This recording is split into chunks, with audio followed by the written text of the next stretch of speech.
Bom dia a todos os irmãos, graça e paz a todos, aqueles que estão nos assistindo também de suas casas. Hoje daremos continuidade ao nosso estudo do plano divino através do século. Mapa é este que nos ajuda a concentrar, a meditar na palavra do Senhor e aprofundar mais nas Escrituras.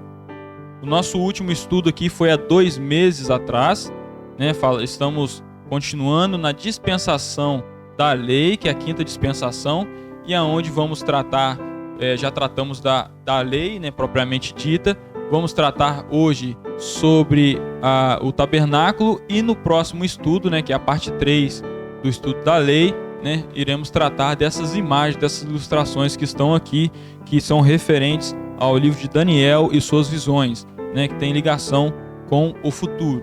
Se alguém te perguntar qual é o livro do Antigo Testamento que é considerado o Apocalipse do Antigo Testamento, né, você vai responder que é o livro de Daniel, né, pelas suas visões que teve, pelas suas revelações que são grandiosas, né.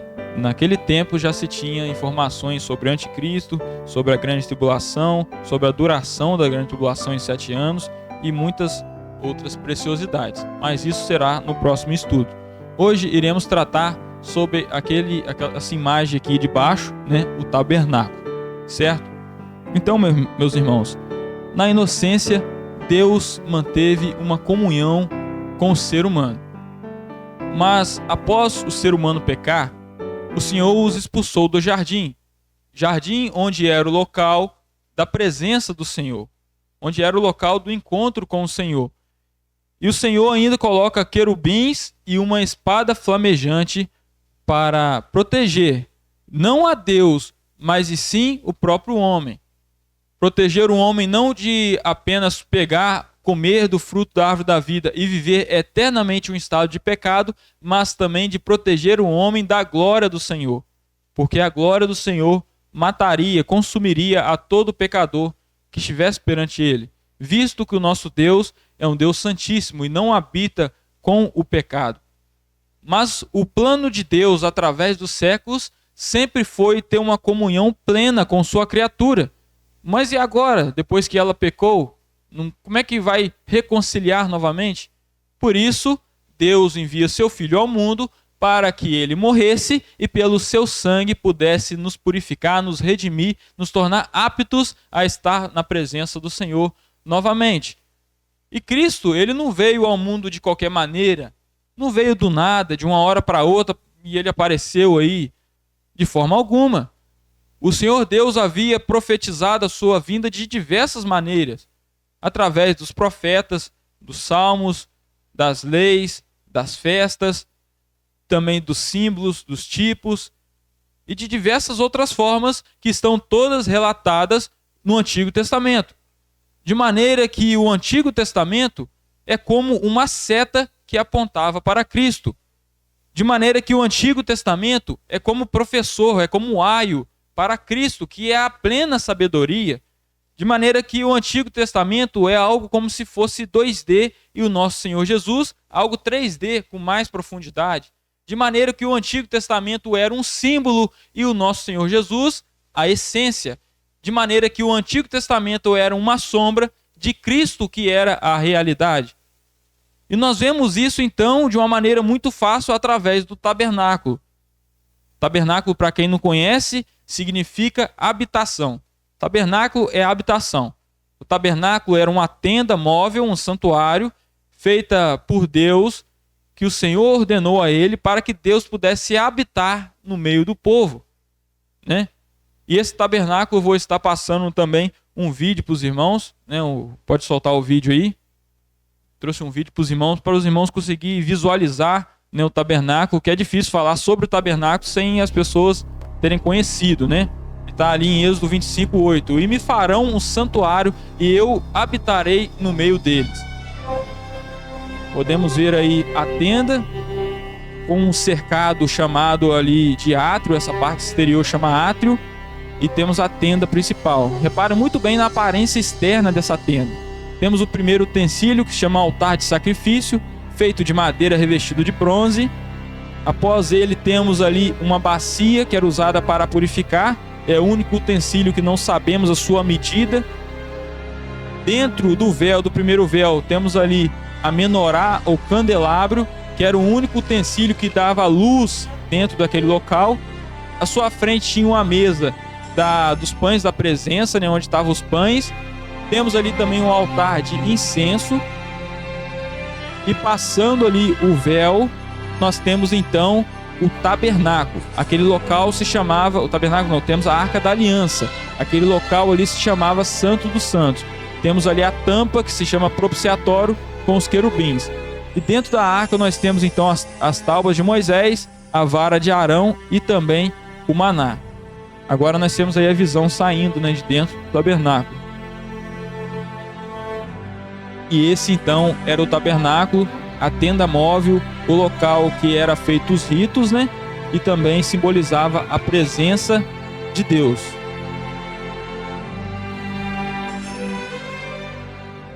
Então, vocês repararam ali como é que era mais ou menos, né? Uma visão rápida, mas ali no mapa, plano divino, né? Claro que não tem um vídeo, mas tem aqui no plano divino original, né? Tem aqui uma planta aqui do tabernáculo, que eu aprimorei e coloquei mais informações ali, tá? Mas aqui vocês conseguem ver onde era a porta e tinha a orientação também. A porta ela tinha que ficar apontada para o leste, para o nascente do sol, e depois nós vamos ver isso.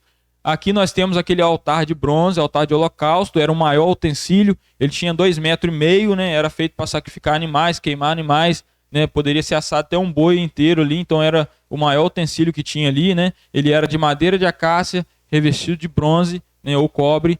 Nós tínhamos aqui, depois do altar de holocausto, nós tínhamos a bacia, né, que era o local onde era feita a lavagem dos trabalhadores que ali estavam, os levitas, os sacerdotes, pois mexiam com o sangue, toda hora eles tinham que estar se purificando, né? Era um símbolo que, para estar trabalhando para o Senhor, né, necessita-se de purificação, de santificação, né? Aí nós temos aqui o primeiro véu, né? Esse aqui era um primeiro véu, era a porta principal ali de entrada, que dava no lugar santo, onde nós temos aqueles 3 utensílios.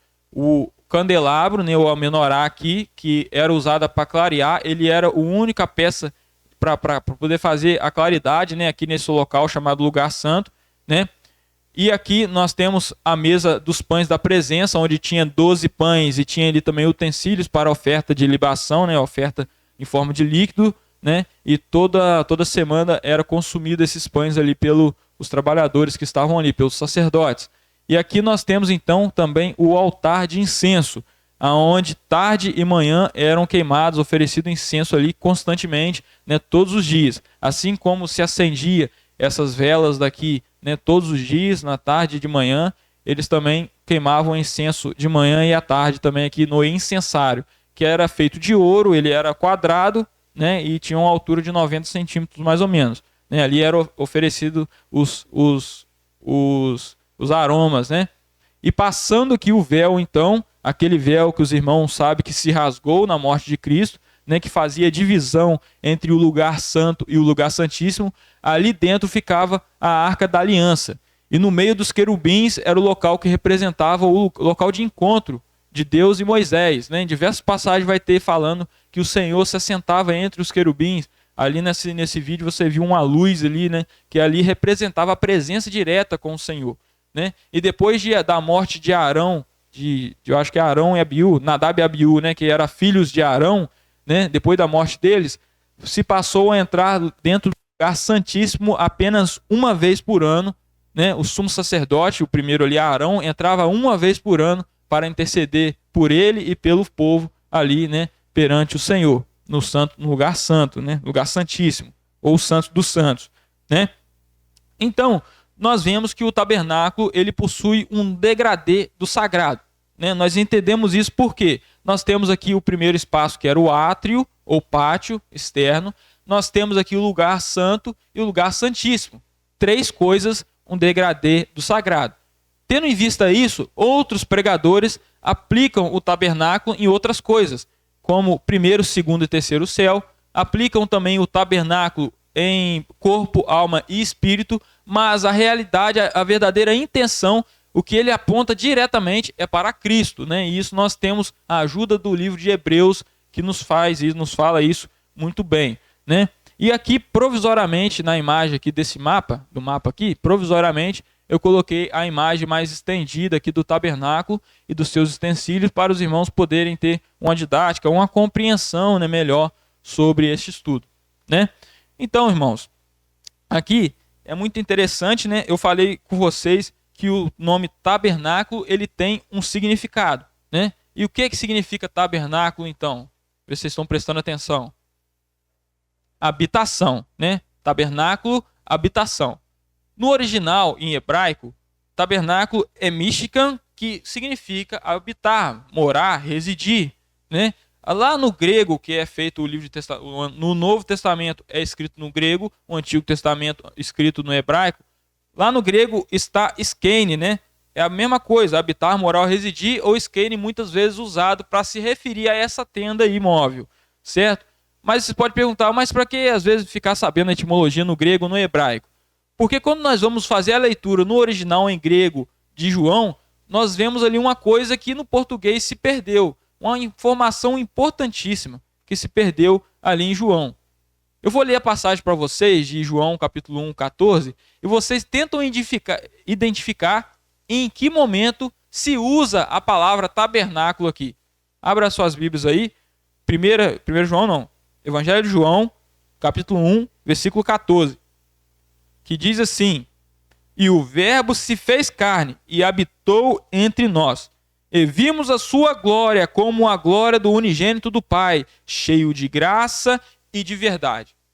Vocês viram aí onde está escrito tabernáculo nessa passagem? Habitou. No original aqui, ele está usando a mesma palavra para tabernáculo.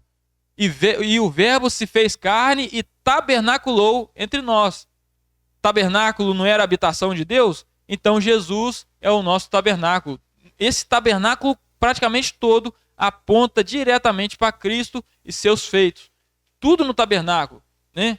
Tanto os seus muros feitos de linho fino, mostrando a separação da santidade, tanto as suas cordas trançadas, que era usada para ser amarrada, os seus ganchos, os seus elos, qualquer tamanho menor que seja no tabernáculo, aponta de alguma maneira para Cristo.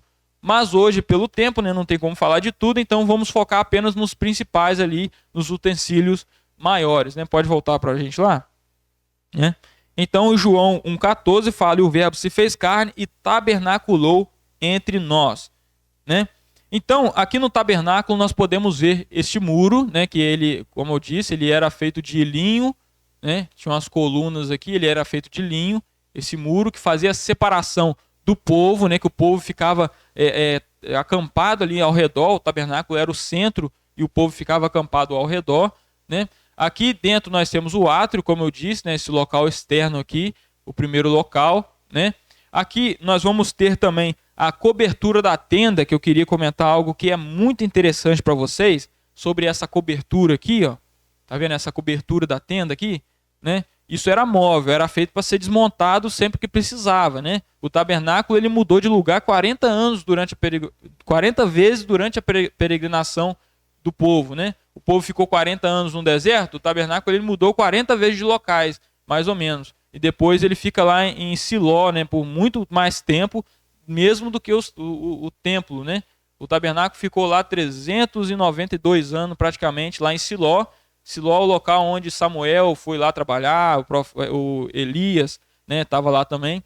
Ficou muito mais tempo lá como tabernáculo do que o próprio templo, né? O templo feito por Salomão, o primeiro templo, ele na verdade, o tabernáculo de forma fixa, né, num lugar só. O tabernáculo ele era móvel, ele era desmontável, né? Eram muitas peças ali, né? Se eu perguntasse para vocês quanto tempo que vocês acham que demoraria para desmontar todas essas peças, todas essas colunas, essas coisas de ouro aqui, essas cortinas, todos esses utensílios que era carregado nas costas, quanto tempo vocês acham que demoraria para desmontar isso tudo e locomover? Estima-se que em apenas 1h30 eles desmontavam isso tudo. 1h30. Eram mais de 8.500 trabalhadores. Cada um pegava uma base, uma madeira e saía carregando. É claro que em Levítico vai mostrar a ordem correta, a maneira correta de se carregar cada utensílio e cada equipamento desse aqui, né? Mas não vamos se aprofundar muito nisso, né? Então eu queria que vocês se atentassem para a cobertura ali da tenda, né? Era uma tenda, então a cobertura dele era feita ali de tecidos. Primeiro, a gente tem um tecido que ele, a primeira cobertura, né, ele é feito de um tecido raríssimo, um tecido caro. Ele era constituído de 4 materiais. Ele era de linho, né? Linho a gente sabe que é um material caro, linho puro, linho fino, né? Ele era feito de carmesim, de púrpura e também de tecido azul. Era tudo misturado. Então era um tecido belo, lindo, e tinha também desenhos de querubins nesses tecidos, né? Então a primeira cobertura, né, se aqui fosse o tabernáculo e a gente olhasse para o teto, nós veríamos a imagem dos querubins, veríamos aquele tecido lindo por dentro. Aí depois a segunda cobertura era de pelo de cabras, né? Tá aqui em branco aqui, ó, pelo de cabras. Depois do pelo de cabra tinha ainda o pelo de carneiro tingido de vermelho. E depois do pelo de carneiro nós tínhamos ainda peles ali de animais marinhos, de texugo, né? E tem tem uma visão que eu acho que é mais correta, né? É que essas peles aqui realmente sejam de animais marinhos, pela palavra ali. Mas então a gente vê, vocês observaram naquele vídeo, o tabernáculo olhando por fora, ele não tinha nada de atraente assim, né? O mais bonito estava por dentro dele, todo feito de ouro, com as coisas tudo de ouro, né? Aquele teto maravilhoso com querubins desenhados, mas por fora ele era feio pra caramba, né? Feito de pele de animal marinho, e realmente aquilo era feio, né? Em Ezequiel fala que essa pele, né, esse couro fino, em outras traduções, era usado para fazer sandálias também, porque tinha uma resistência às chuvas, né, e às intemperâncias ali, as coisas do deserto, né? Mas aí, como é que a gente aponta isso para Cristo? Feio por fora e bonito por dentro. De que maneira? Nós vamos lá para Isaías 53, né, versículo 2, que fala assim: porque foi subindo como um renovo perante ele, e como raiz de uma terra seca, não tinha parecer nem formosura, e olhando nós para ele, nenhuma beleza vimos para que o desejássemos. Isso não é maravilhoso, irmãos? Tabernáculo feio por fora, e o Senhor Jesus também em Isaías disse que nenhuma beleza havia nele para que o desejássemos. É claro, aqui em vivo, né? Como pessoa, né, que ele habitou há 2000 anos atrás, né? E a próxima aqui, que eu queria atentar para ela, era essa parede aqui do tabernáculo, certo? Essa parede aqui, ele era feito de madeira, tábuas de madeira de acácia, revestida de ouro, e elas são ligadas uma nas outras, né? São taubas, olha, vocês podem reparar ali, tá vendo? São taubas, tá vendo? São taubas de madeira de acácia, toda revestida de ouro, que eram ligadas umas às outras com umas varas que ficavam ligando pelo lado de fora. E isso pode apontar para nós hoje. Madeira de acácia, que pode simbolizar o ser humano, né? Porque a madeira de acácia era uma madeira, não era igual a madeira do Líbano, era madeira difícil de mexer, era dura, cheia de nó, né? E nós somos assim também, em nossa natureza humana, né? Então essa madeira de acácia, ela pode apontar para o pecado, pode apontar para nós, pode apontar para o ser humano, revestido de ouro, né? Uma coisa pura, uma coisa divina. E nós somos assim, né? Hoje em vida nós somos seres humanos que em nós mesmos somos fracos, falhos, mas podemos ser revestidos de uma coisa divina. E habita dentro de nós o Espírito Santo, que é algo divino, que não tem pecado, que é puro, que é muito mais valioso, né, do que qualquer outra pessoa, o Espírito Santo. E cada um deles ali estão unidos, como a igreja deve estar unida. Ninguém faz igreja de uma pessoa só, né? A igreja é todos aqueles que confessaram a Cristo como Salvador, todos unidos. E vocês podem pensar, e por que não colocaram assim, ó, na vertical assim? E por que colocaram todas em pé? Porque na presença do Senhor, todos nós temos a mesma responsabilidade de aprender e de nos apresentar a Deus, né, com a nossa santidade. E aos pés da cruz, o terreno é plano, não tem ninguém que é superior ao outro, não tem ninguém que é poderoso acima do outro. Todos ali, então, estão na vertical, uma do lado da outra, e unidas. Isso é interessante demais, né? Mas agora aqui vamos entrar mesmo para falar sobre os utensílios. Nós temos aqui o primeiro utensílio, que é aquele que eu falei que é o maior, né? Vocês lembram o nome dele? Lembra o nome desse utensílio aqui? Altar de sacrifício ou altar de holocausto. E aqui era onde era feita a queima do sacrifício, né?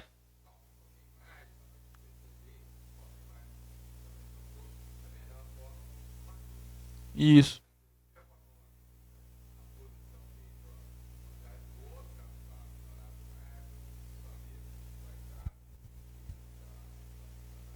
Isso. Meu pai está nos lembrando que a disposição de cada utensílio, ele olhando uma vista de cima também fazia meio que uma cruz, né? Aqui não dá para ver tão bem, né? Aqui, ó, como se fosse a vértice central da cruz e aqui as duas laterais da cruz. Aqui na outra imagem aqui de cima que eu acho que dá para ver melhor, porém como as dimensões aqui não estão bem meio que corretas, né? Porque os utensílios aqui estão muito grandes, mas aqui meio que faz uma cruz assim, ó, traça uma reta aqui e outra retazinha aqui, ó, né? Isso também é muito interessante a gente estar lembrando disso, né? Então esse primeiro utensílio aqui era o local onde era feito o sacrifício, onde era morto os animais que tiravam ali o pecado do povo, né? E isso aponta diretamente para a cruz, onde Cristo foi sacrificado por nós, né? Ele era o animal que foi morto, né, por nós, em nosso lugar, né? Foi o sangue dele que nos remiu, né? E ali era feito então todos os dias, constantemente, uma vez, um atrás do outro, era feito sacrifícios ali, porque aqueles animais não conseguiam de uma vez por toda purificar aqueles que se achegavam a ele, né? Aqueles animais tinham que ser constantemente sacrificados, todos os dias. Os sacerdotes ali, você pode ver que não tem cadeira ali dentro. Os caras tinham que ficar sempre em pé, ó, trabalhando, matando, degolando, derramando sangue, queimando, sempre trabalhando ali em prol de purificar o povo, de prol de interceder pelo povo, né? Mas agora nós vemos a Jesus Cristo, que é totalmente diferente, né? Uma tribo inteira. Porque o movimento era muito grande. Os sacerdotes, eles eram da tribo de Levi, tinha que ser da família de Arão também, né? Tem isso também, né? Então ficava pessoas direto ali em prol daqueles sacrifícios. Eles não poderiam ficar sentados, igual estou aqui agora, porque os pecados eram constantes, os sacrifícios eram constantes. E agora nós vimos o contraste que tem com o Senhor Jesus, que lá em Hebreus 10:12 fala assim, ó: no entanto, depois que Jesus acabou de oferecer o único sacrifício pelos pecados, que é válido para sempre, ele fez o quê? Se assentou à direita de Deus. Isso não é interessante? Nós vemos como foi completo esse sacrifício ali na cruz. Todos esses animais apontavam diretamente para Cristo, que morreu na cruz em meu e o seu lugar. Morreu para nos salvar, para nos redimir, para nos tornar aptos a estar na presença do Senhor novamente, né? Eu não vim desfazer a lei, mas eu vim para cumprir. Ele cumpre a lei no sentido literal da coisa. Ele é o último sacrifício. Ele foi o último sacrifício. Ele foi o sacrifício a qual, para finalizar, ele veio cumprir. O cumprimento, ele foi o final, né? Ele cumpriu isso aí na sua carne. Ele foi o último sacrifício.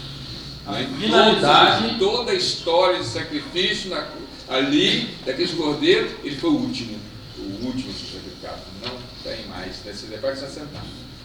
O meu pai, citando a passagem de Mateus 5, né, fala que a finalidade da lei é Cristo, né? Cristo cumpriu a lei não só porque ele guardou toda a lei, mas também que a plenitude da lei, a real intenção da lei era Cristo. O fim da lei é Cristo, a finalidade da lei é Cristo. A lei era como se fosse o aio, né, que apontava, o professor que apontava para Cristo, né? Agora o próximo utensílio, né, que é essa bacia aqui, né? Ele era usado para a lavagem, né, do pessoal que estava ali trabalhando, mexendo com sangue todo momento, né? Essa bacia de bronze, a gente não tem informação sobre o tamanho dela, então se vocês forem pesquisar na internet, cada vídeo, cada imagem mostra uma bacia de uma forma diferente ali, né? Mas ali não tem uma descrição, nós só sabemos que ela é feita de uma base e de uma parte de cima, mas não sabemos o tamanho, o comprimento, mas ela era feita de bronze também, né? Ou cobre em outras versões. Então, esse bronze que estava aqui, ele aponta para a justiça, para o juízo de Deus. Por isso que o altar era feito de cobre. E também agora nós temos a bacia, que foi utilizado para fazer a bacia os espelhos das mulheres, né? Ali quando o sumo sacerdote ou os sacerdotes ali chegavam para se lavar, eles poderiam contemplar a sua face porque aquilo provavelmente refletia bastante, né? Então eles olhavam a si mesmos, reconheciam o seu próprio pecado e se lavavam, mostrando a importância de nós que após passar por esse sacrifício, devemos nos estar lavando direto, porque nós já saímos do mundo, só que a poeira deles ainda suja os nossos pés, né? Nós estamos limpos pela palavra, fala Jesus. Então, essa água aí pode apontar para várias coisas, mas uma delas é para Jesus também. Em João 4,14 fala: mas quem beber da água que eu lhe der, nunca mais terá sede. Ao contrário, a água que eu lhe der se tornará nele uma fonte de água e jorra para a vida eterna. Ele falando para a mulher samaritana. Isso não é maravilhoso, irmãos? Né? Então, aqui continuando também, ele assemelha o Espírito à água também, que está em João 7, 37 a 38. Fala assim, Jesus, né, estava no evento ali, e ele fala assim: no último e mais importante dia de festa, Jesus se levantou e disse em voz alta. Olha o que Jesus falou em voz alta. Preste bem atenção. Se alguém tem sede, venha a mim e beba.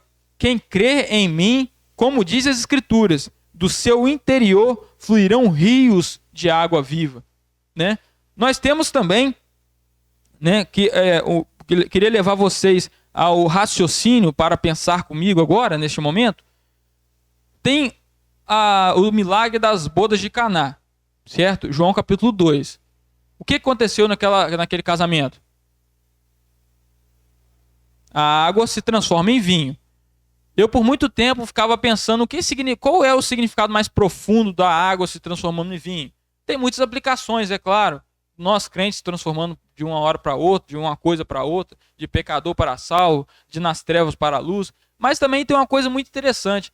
Para que servia aquelas talhas onde estavam as águas? Para a purificação dos judeus, né? Está lá em João 2,6, que fala: estavam ali postas 6 talhas de pedra para as purificações dos judeus. Água, purificação do judeu. E Jesus vai lá, transforma aquilo que era para a purificação do judeu em sangue, em vinho, né? Que representa o sangue, nos mostrando que o sangue dele purificava muito mais do que as próprias águas, que era para a purificação dos judeus. Então isso é maravilhoso. Jesus, ele é a água. Jesus nos purifica. A palavra de Deus nos lava. E também Jesus, ele é a palavra. No princípio era o verbo. Na nossa tradução traduz para verbo, mas no original está logos. Logos é palavra. Em outras versões vai estar escrito que no princípio era a palavra, né?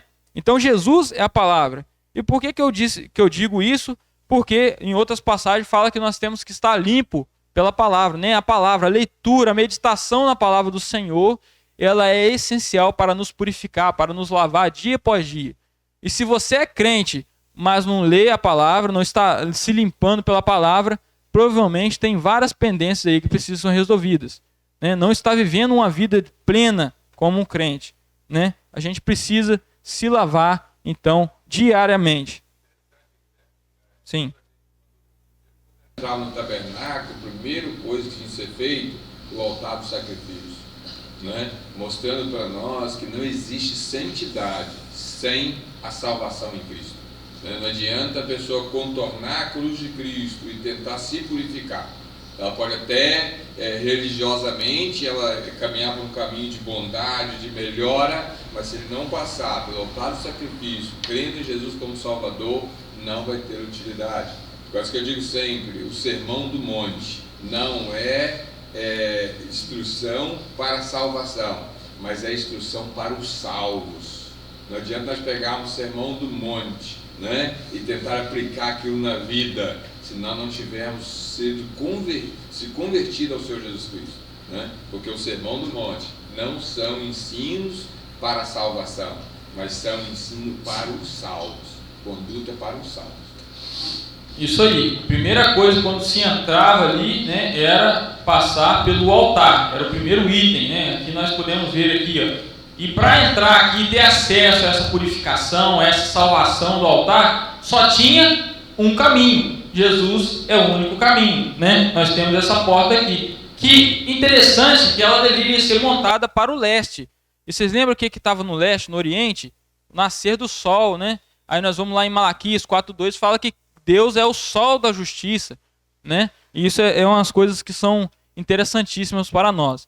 Então aqui quando a gente vai e entra aqui nesse primeiro véu, né? A gente pode ver aqui os desenhos dos querubins. E é interessante que cada imagem que você for pesquisar, né, vai ter uma foto de um querubim diferente, né? Tinha uns que eu vi até com umas imagens parecidas com egípcias, né, de querubins, mas isso não importa tanto. O que importa é saber que ali nesse véu tinha a imagem de querubins, né? E isso também tem ligação com Gênesis, quando fala que o Senhor colocou querubins para guardar o jardim, né? Querubins estavam desenhados aqui nesses véus. Então, passando no primeiro véu ali, né, que a gente ia ter acesso aqui ao local chamado Lugar Santo, né?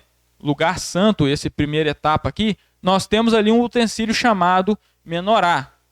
Menorá era o nome daquilo. Candelabro é um nome mais genérico, né? Quando a gente fala candelabro, pode ser de quantos braços tiver, mas menorá ele aponta especificamente para esse que tinha 7 braços, né? Ele tinha 7 braços aqui, né? Isso mostrando a perfeição, a plenitude do Senhor. E essa menorá, ele era o único objeto que clareava ali dentro. Era tudo fechado, então aquilo era um local escuro. Então tinha que ter uma luz ali. E ali dentro do lugar santo, esse candelabro aqui, ou menorá, era o único local, o único objeto, né, que servia para clarear ali dentro. Aí, de que forma nós podemos associar luz e Jesus? Jesus é a luz do mundo, né? Olha as passagens que eu anotei aqui, né? João 1, 4 e 5 fala assim, ó: nele estava a vida, e a vida era a luz dos homens, e a luz resplandece nas trevas, e as trevas não compreenderam. Continuando em João 8,12, fala assim, ó: falando novamente ao povo, Jesus disse: eu sou a luz do mundo, quem me segue nunca andará em trevas, mas terá a luz da vida, né? E em João 9,5 fala: enquanto estou no mundo, eu sou a luz do mundo. Jesus é a luz que pode te tirar das trevas, porque o seu sangue te busca em qualquer trevas que esteja passando por dificuldades, talvez você se julgando tão pecador que está inalcançável, mas esse sangue remidor pode te buscar, essa luz pode te clarear no local de trevas onde você está, né? Então, se você ainda que está nos assistindo ou está aqui não tomou essa decisão, venha para a luz, que é Cristo. A luz era a vida dos homens, né? E agora, o próximo aqui, né? Eu estou passando, irmãos, rápido. Isso aqui tem tanta coisas interessantes, né? Essas amêndoas, os formatos, os símbolos que estão aqui são riquíssimos. Para fazer o estudo do tabernáculo, cada utensílio era 40 minutos. Então, não tem como falar de todas as coisas numa reunião só, né? Num estudo só.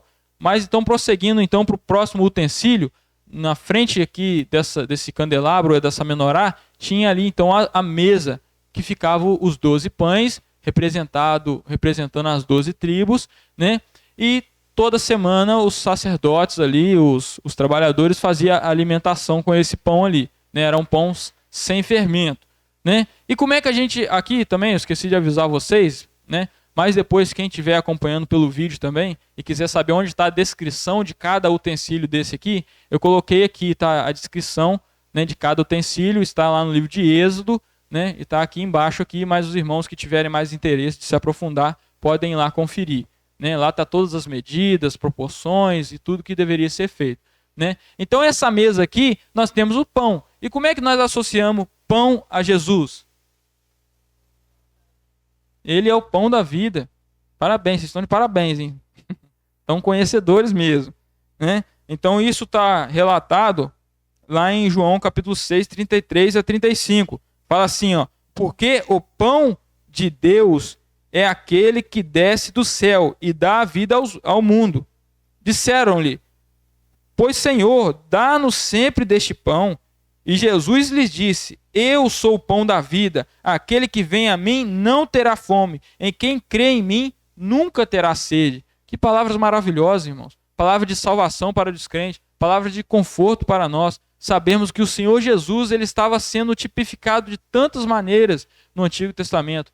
Antigo Testamento ao qual muitos de nós, às vezes, nem queremos ler porque achamos que são coisas do passado, coisas que já se passaram, mas tem coisas maravilhosas escritas ali. Em Romanos 15, 4 fala que tudo que dantes foi escrito para o nosso ensino foi escrito, né? Devemos nos aprofundar também no Antigo Testamento, porque lá também tem coisas preciosas, não só de Jesus, mas também sobre a escatologia, sobre coisas que ainda virão, né? Coisas que ainda vão acontecer. Né? Em João 6, também continuando em João 6, 47 e 51, fala: na verdade vos digo, que aquele que crê em mim tem a vida eterna. Eu sou o pão da vida. Vossos pais comeram o maná no deserto e morreram. Este é o pão que desce do céu, para que o que dele comer não morra. Eu sou o pão vivo que desceu do céu. Se alguém comer desse pão, viverá para sempre. E o pão que eu der é a minha carne, que eu darei pela vida do mundo. Olha que coisa maravilhosa. Será que você já se alimentou desse pão da salvação? Não é um pão literal, um pão físico, mas creia no Senhor Jesus, então você vai consumir deste pão. O pão que desceu do céu, o Senhor Jesus Cristo. Né? E passando para o próximo utensílio ali, nós temos o incensário, o altar de incenso, né? Que era queimado todos os dias ali, incenso. E é interessante que o Senhor, ele é tão específico que no livro de Levíticos, ele dá todas as coisas que tinha que estar feita a composição daquele incenso, né? Não poderia ser qualquer coisa ali. Não poderia ser usado aquele incenso em uma casa comum, né? E temos ali, o Senhor acabou de dar as instruções de como deveria ser feito ali no santuário, no tabernáculo. Temos os filhos de Arão, né? Que é Nadab e Abiú. Eles oferecem fogo estranho perante o Senhor e o Senhor os mata. Porque as coisas do Senhor não é de qualquer jeito, não é da nossa forma, e sim da forma que Ele quer. Não podemos fazer a coisa do Senhor conforme as nossas vontades. O Senhor, ele é agradado pela própria vontade dele, não pela nossa vontade. Então, se tinha ordem ali para ser feito daquela maneira, não era para ser feito de outra maneira. Assim também como o transporte da arca, sendo feito ali por Davi em um carro de boi, usar com uma boa intenção, foi lá para segurar a arca e morreu na hora. Porque as coisas do Senhor não se brinca, não é de qualquer maneira. O nosso Deus, uma coisa que a gente muitas vezes perde de vista, o temor do Senhor, nós sabemos que Ele é um Deus terrível, que é descrito no Antigo Testamento. Nosso Deus é um Deus de amor, mas Ele é um fogo que consome, né? Então não podemos brincar com as coisas do Senhor, né? Tem que ter seriedade, tem que se ter sabedoria, entendimento, e estar consumindo, devorando, se limpando, se lavando pela palavra do Senhor, para sabermos então como proceder, né? Então nós temos aqui o incensário, e eu faço uma pergunta para vocês. O que vocês acham que representa esses incensos, o incensário?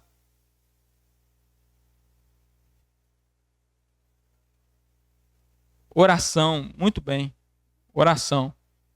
Diversas passagens você tem usado o incensário ali para apontar também para a oração. Os incensos, né? Temos aqui, ó, em Salmos, capítulo 141, 1 e 2, fala assim, ó: clamo a ti, Senhor, vem depressa, escuta a minha voz quando clamo a ti, seja a minha oração como incenso diante de ti. Então, o incensário, temos ali uma noção de intercessão, uma noção de oração, né? Em Apocalipse 8 também vai falar sobre o incensário. Ali cita o incensário e também fala que o anjo ofereceu com as orações dos santos, né? E fala também de intercessão. E eu pergunto a vocês, quem é o nosso intercessor? Jesus, mediador entre Deus e os homens, né? Jesus é o nosso intercessor. E nós podemos ver aqui, ó, em Hebreus 7:25, que fala assim: portanto, ele é capaz de salvar definitivamente aquele que por meio dele se aproxima de Deus, pois vive para interceder por eles. Né? O Senhor Jesus é o nosso intercessor. Em Romanos 8:34, parte B, fala: foi Cristo Jesus que morreu e também ressuscitou, e ele está à direita de Deus e também intercede por nós.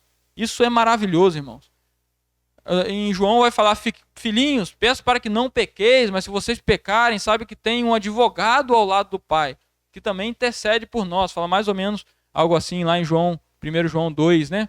E aqui na imagem aqui do plano divino, nós temos até aqui a imagem de Jesus, à destra do Pai, e ele está usando uma roupa. Vocês conhecem aquela roupa ali? Era a roupa sacerdotal, né? Mais ou menos. Nós temos aqui no peitoral dele aqui as 12 pedras preciosas e as suas vestes ali, né? Que eu mais ou menos tentei fazer ali uma roupa sacerdotal. Porque ele é o verdadeiro sacerdote. segundo a linhagem de Melquisedeque, ele que está à direita do Pai e também intercede por nós, né? O Senhor Jesus Cristo. Isso está lá na parte superior do mapa ali, plano divino, né? E voltando aqui, nós temos agora, vamos passar pelo segundo véu, que era o véu que ficava aqui, ó. Aqui na imagem está aberto, né? Mas saiba que tem um véu aqui que fazia a separação entre o lugar santo e o lugar santíssimo, ou santo dos santos, né? Esse véu aqui fazia a separação, a divisão. Interessante que quando Jesus morre na cruz, fala que o véu se rasgou de alto a baixo. Ele não se rasga de baixo para cima, né? Porque isso mostra a ação divina, ele se rasga de cima para baixo. O véu se rasgou, mostrando que qualquer um, através de Jesus Cristo, poderia acessar a presença de Deus, né? Ali em Hebreus também fala que o corpo de Cristo é o caminho, se abriu um caminho através do corpo de Cristo até ao Senhor Deus, né? Aquele local que era privado, que uma vez apenas por ano eles entravam, hoje a gente pode ter acesso direto, através do sumo sacerdote que é Jesus. Não é padre, não é pastor, e sim o Senhor Jesus Cristo, né? Ele é o meu pastor, né? Então nós temos... Pode falar. Eu gosto muito dessa colocação de que, à medida que o véu ele se abre, a glória de Deus que se manifestava ali, ela sai para fora, né? Então ela sai para fora. Então, por isso que Jesus vai falar para a mulher, em qualquer lugar nós deveríamos ter liberdade de adorar o Senhor. Por quê? Porque a glória de Deus saiu para fora, não está mais ali. Ela está acessível a cada um de nós, que nós somos templo do Espírito Santo, né? Então nós temos livre acesso, nós temos a proximidade do Senhor para adoração, por quê? Porque ela não está condicionada mais a um lugar, né? Porque ela saiu para fora, né? Então eu gosto muito dessa colocação, não é que nós simplesmente nós temos livre acesso, mas é que ela saiu ao nosso encontro, ela veio ao nosso encontro, né? Então hoje nós nos tornamos templo do Espírito Santo. Se nós somos templo do Espírito Santo, nós somos local de adoração, aonde nós estivermos. Ou estamos aqui em Itaperuna, em qualquer lugar, nós somos local de adoração. Por quê? Porque o local de adoração não é mais em algum lugar, mas é em nós, porque nós somos o templo do Espírito Santo. Então nós somos o ponto de adoração ao Senhor, não mais um local específico como era, porque ela saiu de lá e veio ao nosso encontro, veio habitar em nós. E Hebreus fala, né, que o tabernáculo ali, o templo, eles eram figuras, era a sombra de uma coisa muito mais superior, né? E ali dentro nós temos então, dentro do Santo dos Santos, nós temos ali a Arca da Aliança. Acredito que muitos já devem ter ouvido falar diversas e diversas vezes sobre a Arca da Aliança, né? A Arca de Aliança, essa urna aqui, era um cofre, né? Ele era feito de madeira de acácia, revertida de ouro por dentro e por fora. E sobre a madeira de acácia, eu falei o que no início? Que simbolizava o ser humano e de uma certa maneira associa-se também ao pecado. E se esse utensílio simbolizava a Cristo, como é que podemos associar a Cristo, que não conheceu o pecado, ao próprio pecado? Como associamos isso? Porque lá em... Muito bem. 2 Coríntios capítulo 5, versículo 21 fala assim, ó: aquele que não conheceu o pecado, Deus o fez pecado por nós, para que nele fôssemos feitos justiça de Deus. Isso é maravilhoso, irmãos. Dentro daquele cofre, nós tínhamos ali 3 itens que eu falei para vocês no início. Qual era o que tinha ali dentro? As tábuas da lei, a vara que floresceu e o vaso contendo maná, né? Essas 3 coisas estavam ali dentro, né? Isso é interessante que aquela lei que estava ali dentro, nós vemos pelo Novo Testamento que a intenção da lei não era salvar o homem, porque tinha um problema em nós que não conseguiríamos cumprir a lei, então a lei ela passava a ser uma maldição para nós. Não porque a lei é mal, a lei é boa, é santa, porém nós, visto que estávamos enfermos pelo pecado, não conseguiríamos cumprir a lei, então nos salvar. Então aquela lei que estava ali dentro ali simbolizava, né, também a justiça. O Senhor, ele é um Deus justo, santo, e ele precisava que aquela lei que estava ali fosse coberto, simbolizava, né, aquele sangue que era aspergido, cobrisse ali aquela lei simbolicamente para que o sangue, a justiça de Deus fosse saciada, né? E o sangue de Cristo, ele cobriu essa lei no sentido que agora o Senhor nos vê através de Jesus, através do seu sangue, né? E isso é muito interessante. Nessa lei também tem aqueles que acham que cumprindo as leis ele vai obter a salvação, né? No estudo passado nós falamos, não são só 10 mandamentos, são 613 preceitos. Não tem como, é impossível para o ser humano cumprir os 613, é impossível para o ser humano cumprir aqueles 10 mandamentos, e é impossível o ser humano cumprir aqueles 2 únicos mandamentos que Jesus falou, que era amar a Deus acima de todas as coisas e amar o próximo como a si mesmo. É impossível nós cumprir isso na sua plenitude, né? Em Tiago vai falar que não adianta você cumprir toda a lei, mas quebrar uma, porque quebrando uma das leis, você é condenado por todas elas, né? Então a lei ela tinha a finalidade de apontar a Cristo.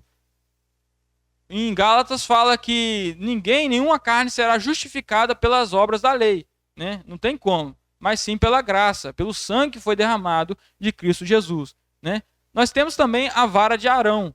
A vara de Arão era um galho de amendoeira morta, que, né, uma vara, um cajado, que ela floresce, frutifica depois de morta.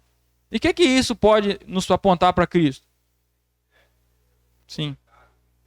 Semana daquele Rodrigo Silva, muito famoso, né? E ele é adventista, né? Então ele trouxe um argumento muito interessante sobre o sábado. Eu quase fiquei convencido, rapaz. Quase me convenci. Ele trouxe um argumento muito interessante. Por isso que ontem você não trabalhou, né? Oi? Por isso que ontem você não trabalhou. Ele trouxe um argumento muito interessante, mas porque ele faz uma confusão na lei. Ele falando que todas as religiões só não aboliram a lei, só aboliram o sábado.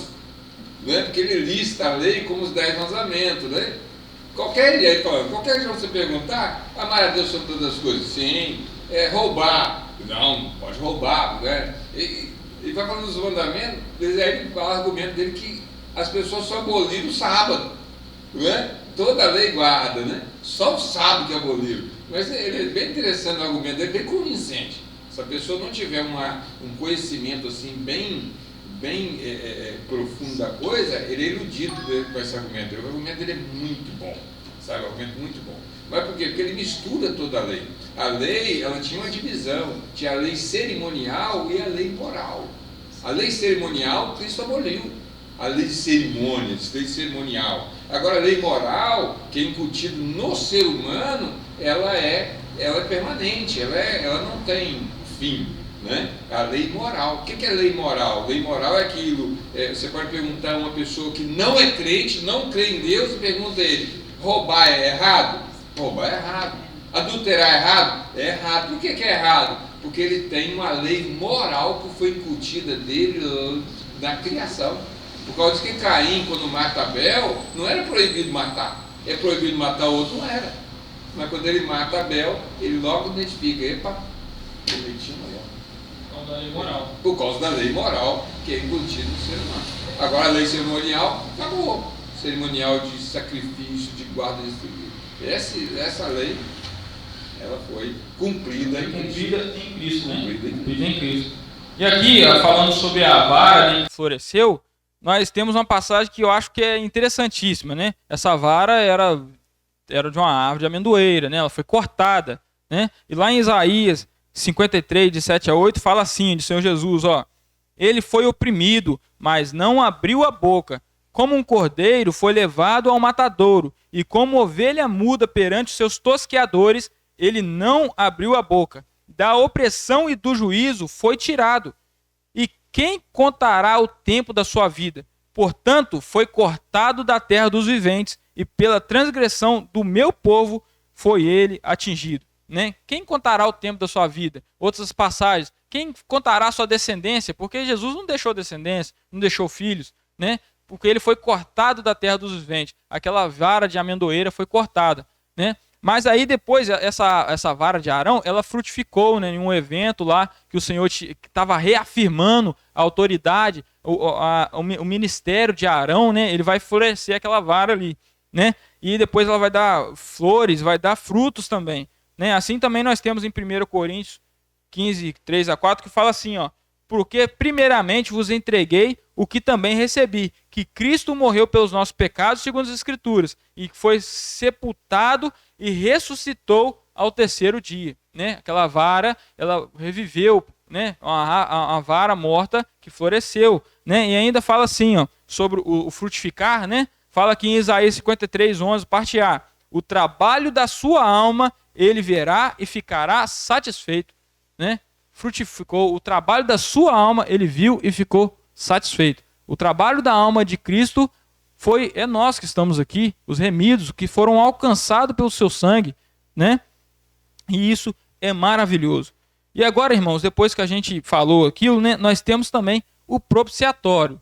O propiciatório era a tampa da arca, era feita completamente de ouro, não tinha acácia ali, né? Completamente de ouro. Tinha 2 imagens de querubins que também não sabemos o formato correto dele. Em cada imagem que você encontrar na internet hoje, você vai ver um querubim desenhado de uma forma diferente. Mas sabemos que tinha 2 querubins com o rosto olhando para a tampa e com suas asas cobrindo o propiciatório. Né? No meio do querubins se assentava o Senhor. Em várias passagens fala isso. Né? Era entre os querubins que se encontrava o Senhor e Moisés. Né? E ali nós temos o propiciatório, que era onde era aspergido o sangue, onde era borrifado o sangue uma vez por ano. Né? E sobre o propiciatório aqui, eu queria mostrar para vocês, falar para vocês sobre o dia da expiação, né? Que era o ritual anual que eles faziam, que entravam lá dentro e era borrifado o sangue no propiciatório. Né? Então, esse dia da expiação, ele era o dia 10 do 7º mês, uma vez por ano. E como é que ele acontecia?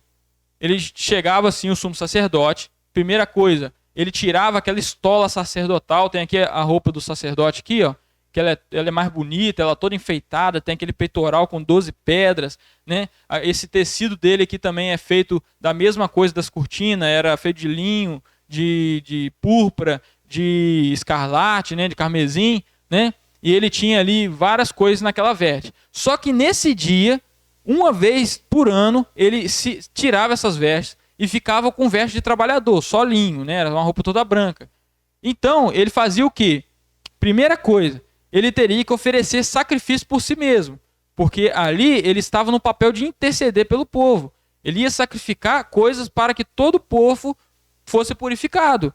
Né? Então, ele como pecador, né? O sacerdote era um ser humano, então ele tinha que sacrificar um animal por ele mesmo. Então, era degolado um novilho. Pegava-se o sangue daquele novilho, o sumo sacerdote, ele ia, pegava brasas do altar, colocava um punhado de incenso, entrava naquele véu, né, dos santos, né, onde ficava a arca, agachado, levando o sangue e o incenso. Aquele incenso ele acendia para que a fumaça cobrisse a tampa, o propiciatório, e fala ainda para que ele não morresse, porque ali dentro do Santo dos Santos era um local que estava a presença do Senhor, então a gente sabe que ele não pode habitar com o pecado. Então se acendia aqui o incenso cobria, isso aqui ficava cheio de fumaça ali dentro. Então o sumo sacerdote ele não via a Arca da Aliança, né? Porque aquilo ali já é escuro, porque não tinha luz ali dentro, ficava cheio de fumaça ainda. Então ele entrava com aquele sangue do novilho que ele sacrificou por ele, molhava o dedo, aspergia 7 vezes em cima dessa tampa, né? Desse propiciatório. Né? Então ali ele fez a intercessão por ele mesmo. Então agora ele vai se retirar do Santo dos Santos, vai ir lá fora, né? Aí ele vai trazer para ele 2 bodes, um bode vai ser para o Senhor, outro bode será para o deserto, vai ser solto no deserto. Né? Então chegou os 2 bodes para ele, vai lançar sorte, vai escolher, né? Vão ser lançados sorte sobre os bodes. Então esse aqui para o Senhor, esse aqui é para o Senhor. Então pega o bode, degola o bode, pega o sangue do bode ali, aí ele vai fazer a sua segunda entrada dentro ali daquele local, do Santo dos Santos. Então ele vai levando de novo aquele sangue, vai fazer a mesma coisa, molha o dedo e asperge 7 vezes em cima do propiciatório ali, né?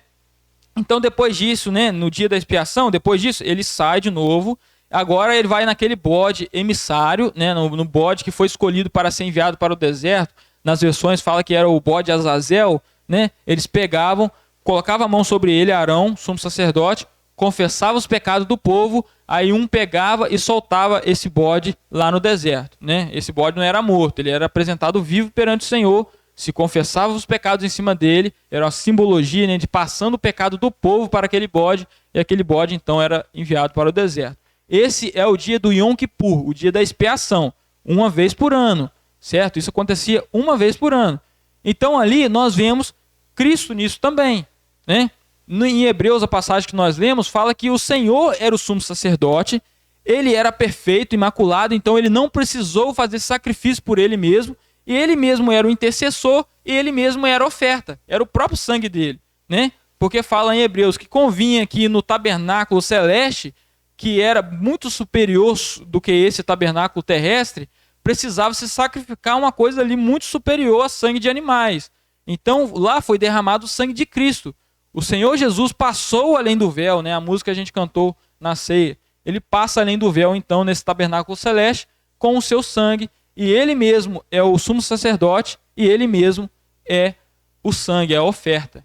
Isso é maravilhoso, né? Então, desse propiciatório que vem aquele termo usado, que Cristo é a propiciação pelos nossos pecados. Você já deve ter visto isso na Bíblia várias vezes. Então, é daí, do propiciatório que vem, né? Nós temos aqui Romanos capítulo 3, versículo 25, parte A, que fala assim: a qual Deus propôs para propiciação pela fé no seu sangue. Olha que interessante, né? Jesus, a qual Deus propôs para propiciação pela fé em seu sangue. Aquilo cobria, aplacava a ira de Deus. E o sangue de Jesus é muito superior, porque de uma vez por todas se aplacou a ira de Deus para todos que aquele que nele crê. Isso é maravilhoso, irmãos, né? Em 1 João 2, 2 e 1 fala assim, ó: meus filhinhos, essas coisas vos escrevo para que não pequeis. E se alguém pecar, temos um advogado para com o Pai, Jesus Cristo justo. Ele é a propiciação pelos nossos pecados, e não somente pelos nossos, mas também pelos de todo mundo, né? Ele é a propiciação pelos nossos pecados, né? Em Hebreus 9, 6 a 8 fala assim, ó: depois de tudo, assim preparado, o sacerdote, né, ele vai narrando aqui o Yom Kippur, né? Fala assim, ó: os sacerdotes entravam regularmente no lugar santo, né? Tá aqui, ó, deixa eu botar para vocês conseguirem enxergar, né? O sumo sacerdote, ele entrava regularmente aqui no lugar santo, né? No lugar santo do tabernáculo, para exercer o seu ministério. No entanto, somente o sumo sacerdote entrava no lugar santíssimo. Somente o sumo sacerdote entrava no lugar santíssimo, né?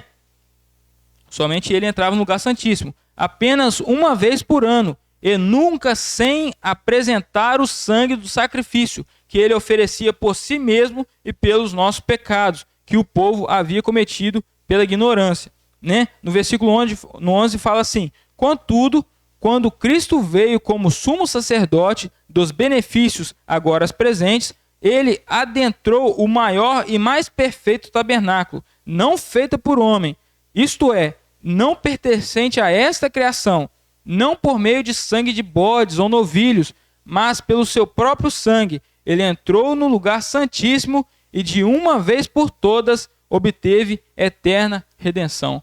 Isso não é maravilhoso, irmãos? Sabermos que tanta coisa aconteceu e a gente às vezes não dá tanta importância para isso. Saber que toda a Bíblia se completa e às vezes a gente não dá importância, não quer saber de ler, de estudar, de aprender, né? Com essas coisas compreendemos que o sacrifício de Cristo foi muito mais profundo do que podemos imaginar. Muito mais profundo do que podemos imaginar. O sangue aspergido no propiciatório. Ele foi o último sangue aspergido. Mas quando ele derrama o sangue na cruz, o véu é rasgado e toda essa estrutura ela é desmontada. Ela é desmontada, acabou. Porque toda lei ela culminava aí, nesse local do tabernáculo. Então, Cristo foi o último sangue aspergido sobre o propiciatório. Não se cumpriu para sempre essa palavra que Hebreus e se hoje alguém perguntar por que hoje nós não sacrificamos animais, é porque o sangue do Cordeiro de Deus já foi derramado por nós, né? Ele foi único, foi suficiente para o passado, presente e futuro, né? E aqui, irmãos, então nós vemos que o tabernáculo, a habitação do Senhor, estava no meio do povo de Israel. E o interessante é que isso, mesmo com isso, o povo de Israel continuou pecando, continuou praticando a idolatria e indo após a idolatria sempre, direto, né? E a idolatria nós vemos que é o pior pecado descrito ali pelo povo. O pior pecado que podemos cometer é da idolatria. Todo o Antigo Testamento, quando os profetas se referiam a Israel, eles apontavam principalmente pela idolatria que eles praticavam, né? Mesmo estando com uma coisa magnífica dessa no meio deles, o tabernáculo móvel, né? O templo móvel, né? Então, eu coloquei aqui, mesmo o Senhor estando habitando no meio do povo, eles continuaram aborrecendo de todas as maneiras possíveis. Foram tantas reclamações que em determinado momento, Moisés, que era o homem mais manso da terra, ficou bravo. Então o povo era terrível, né? O povo reclamando, toda hora reclamando durante aquela trajetória ali, durante aquela peregrinação deles, né? E Moisés, que é o homem mais manso da terra, ficou bravo. Né? Não deve ser fácil tirar um homem mais manso da terra do sério, né? Irritar a ele. Ele ficou tão bravo que em um determinado momento, lá em Números 11, né, quando acontece o fato deles queriam comer carne, né? Moisés fica irado com Deus, né? Ele fala assim, ó, irado com Deus não, fica irado com o povo, né? Fala assim, ó, por que tens me tratado tão mal? Aqui é Moisés falando com Deus. Por que está aborrecido comigo? Por que me deste um trabalho tão pesado de dirigir todo este povo? Foi eu que fiz esse povo? Nem dei a luz a essa gente? Por que me pedes então para que me faça como uma babá e os carregue no colo como criancinhas para entrar à terra que juraste aos seus antepassados? Né? Nessa passagem Moisés ele pede até a morte, né? Porque a aflição dele deveria ser terrível ali em Números 11. Né? Então nós vemos esse povo de Israel como ele foi rebelde, dura cerviz, né? Um povo idólatra enquanto estava ali em praticamente todo o seu tempo, né? Hoje não é, mas todo o seu tempo na peregrinação ele foi idólatra. Mas nós amamos esse povo. O Senhor Deus ele ama esse povo, né? O povo de Israel foi rebelde e provocaram a ira de Deus por muitas e muitas vezes. Mas o pior é a idolatria. Em um certo momento, a situação estava tão feia que o profeta Isaías fala que os bons, os justos, estavam morrendo por causa da impiedade, para que não vissem a impiedade. Né? Isso está lá em Isaías 57, né? E fala assim, ó, olha como é que Isaías chama o povo de Israel. Mas vocês, filhos de feiticeira, vocês, descendência de adúlteras e prostitutas, venham cá. De quem vocês estão zombando? Contra quem vocês estão escacarando a boca e mostrando a língua? Por acaso vocês não são filhos da transgressão, descendência de falsidade? Vocês que se inflamam em seus desejos, junto aos carvalhos, debaixo de toda árvore frondosa, e sacrificam os seus filhos nos vales, né? Então o povo de Israel estava numa situação terrível, tinha um tabernáculo, uma coisa maravilhosa, igual estamos vendo, mas chegaram a situação de os profetas, todos que chegavam a eles, falavam que ele era descendência de prostitutas. Como isso é terrível. O povo de Israel, enquanto afastado da presença do Senhor, ele era considerado uma prostituta, né? Porque era menina dos olhos de Deus. Né? E fala aqui que toda árvore que eles viam, toda árvore frondosa, eles levantavam ali um altar, então, para adorar outros deuses. Isso não é terrível? Né? Então, mas o Senhor, ele é muito fiel, irmãos. O Senhor, ele é fiel ao seu povo. Ele é fiel a nós, mesmo que nós não somos fiel a ele. Né? A fidelidade do nosso Senhor é grande. Né? Israel realmente foi muito rebelde, idólatra, mas um dia o Senhor tem uma nova promessa para o seu povo. O Senhor tem uma nova promessa para esse povo que habitou em volta ali do tabernáculo. Né? Essa promessa nova, essa nova aliança está lá em Jeremias 31, a partir do verso 31, né? Que fala assim, ó, o Senhor diz, está chegando o tempo em que farei uma nova aliança com o meu povo de Israel e com o povo de Judá. Essa aliança não será como aquela que fiz com os antepassados deles, que eu fiz com os antepassados deles, no dia em que os peguei pela mão e os tirei da terra do Egito. Embora eu fosse Deus deles, eles quebraram a minha aliança. Sou eu, o Senhor, quem está falando. Quando esse tempo chegar, farei com o povo de Israel esta aliança. Eu porei a minha lei na mente deles, e no coração deles escreverei. Eu serei o Deus deles, e eles serão meu povo. Sou eu, o Senhor, que está falando. Ninguém vai precisar ensinar o seu patrício, nem o seu parente, dizendo, procure a conhecer a Deus, o Senhor, porque todos me conhecerão, tanto as pessoas mais importantes como as mais humildes e também os mais altos e grandes. Pois eu perdoarei os seus pecados e nunca mais me lembrarei das suas maldades. Essa é uma nova aliança que está profetizada para o povo de Israel, que terá início no milênio.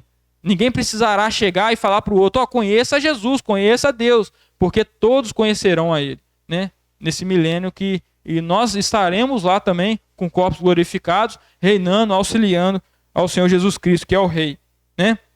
Ó Deus de misericórdia, Deus bondoso, Deus que o seu amor é muito mais infinito do que o mar, mais profundo do que qualquer coisa. Quem poderá medir esse grande amor? Né? O povo de Israel foi rebelde, vai receber amor.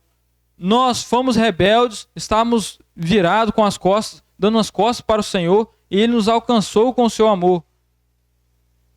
Né? Porque semelhante ao povo de Israel, não tendo apenas o tabernáculo em nosso meio, mas mesmo nós sendo o próprio tabernáculo e tendo toda essa revelação que temos, conhecendo muito mais do caráter do amor de Deus, mesmo tendo sido tirado do Egito e nós estamos caminhando para uma Jerusalém, para uma terra prometida, mesmo ainda, sim, às vezes somos vacilantes, mesmo ainda assim nós somos inconstantes, muitas vezes também nós somos rebeldes, nossos olhos buscam ver a sensualidade, nossas línguas contêm reclamações direto. Será que não vale a pena nós olharmos para dentro de nós mesmos e ver que estamos às vezes praticando coisas semelhantes àquele povo no deserto? Deus está em nós. E por que nós ficamos reclamando da nossa vida, nossa estadia aqui? Por que as nossas coisas, a força da nossa carne tem força para nos fazer pecar e cometer erros? Nossa língua contendo reclamações, nossa mente só pensa em trabalhar e adquirir bens, não dedicamos tempo ao Senhor. Nossa mente está mais agarrada aqui nessa terra do que para o local para onde vamos, né? Parecendo até que queremos retornar ao Egito, porque as nossas vidas às vezes está agarrada. Parece até que às vezes nós fazemos semelhante ao povo de Israel que quer retornar ao estado anterior, porque tanto que nós reclamamos, tanto que a gente é inconstante, tanto que a gente vacila, quanto que a gente fica acomodado no banco, vendo pessoas indo para o inferno todos os dias, sem fazer nada. Por que nós somos assim? Por que não fazemos o mais para o Senhor? Por que não dedicamos mais a Ele? Por que estamos tão apegados a essa terra, apegados aos trabalhos? Deixamos de fazer as coisas para Deus, para se dedicar às coisas que vão perecer aqui nessa terra. Irmãos, vamos caminhar olhando para o alto, com a firme esperança nele. Sabemos que é para lá que estamos indo, e para com Ele que será toda a nossa eternidade. Então, irmãos, que o Senhor possa usar essa mensagem e aplicar o coração de cada um, que a gente possa, sim. E atrás, e sim. Repete, nós estaremos lá no serviço do Senhor. E o povo de Israel, o que você falou aí? Eu me perdi. O povo de Israel saiu do Egito, que é uma figura do mundo, semelhante a... sim, o milênio, né? No reino milenar. Poucas coisas nos falam sobre o que faremos lá, mas tem algumas dicas que seremos reis e sacerdotes, talvez determinadas pelo que fazemos enquanto em vida hoje. Talvez com os nossos galardões teremos posições diferentes lá durante esse reino.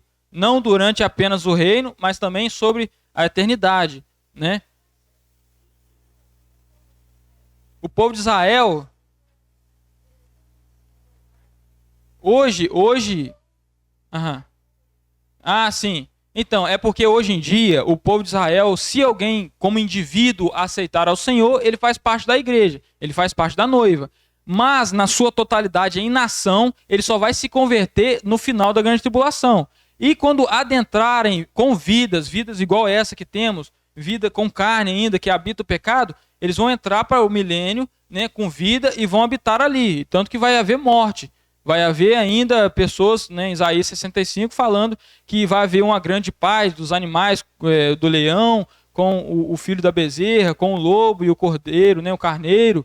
Né? Então, durante o reino milenar, o povo que entrará lá dentro com vida, né, o povo de Israel, na sua grande maioria, né, na verdade, não só o povo de Israel, mas também todos os povos que foram considerados ovelhas, né? Em Mateus 25 ali vai descrever o julgamento das nações que acontece ali no final, depois da batalha do Armagedon, né? Esse julgamento onde o Senhor vai separar os bodes das ovelhas. Então, essas ovelhas, esses povos que foram considerados ovelhas, que esses povos que aceitaram a Cristo durante o período milenar, eles vão adentrar para dentro do milênio com vida. E lá ninguém vai precisar falar um ao outro sobre Jesus, ninguém vai precisar pregar o evangelho assim, porque todos conhecerão a Jesus. Porque Jesus vai estar na terra reinando fisicamente, né? A lei procederá de Jerusalém, a lei sairá de Sião, né? Então Jesus aqui na terra durante o reino milenar acontece depois da grande tribulação, né? Vai haver nós glorificados, né? A igreja, o povo do Senhor, eu e você hoje que aceitamos a Cristo, estaremos lá reinando com Ele em corpos glorificados, não pecaremos mais, não iremos sofrer dor, mas ainda haverá um povo ali natural, né? Um povo natural habitando ali durante o milênio, né? Vão desfrutar de um reino que um governo jamais visto, um governo muito melhor do que do Lula, do que do Bolsonaro, né? É um governo que é de equidade, que todos terão prosperidade, né? Então, se você, meu amigo, está botando as esperanças no Bolsonaro, no Lula, espere por esse reino ali, que lá aí as coisas vão ser boas, né? Esse governo vai ser bom. É. Então, irmãos, é só isso que eu queria passar para os irmãos hoje, né? E se for possível, Ismael, a gente cantar aquele hino da ceia, o 503, né? E os irmãos que estão aqui, prestem atenção na letra desse hino, que fala tudo sobre o que falamos aqui hoje, né? Sobre o que o Senhor Jesus fez assemelhado a esse tabernáculo, né? Associado a esse tabernáculo. Amém.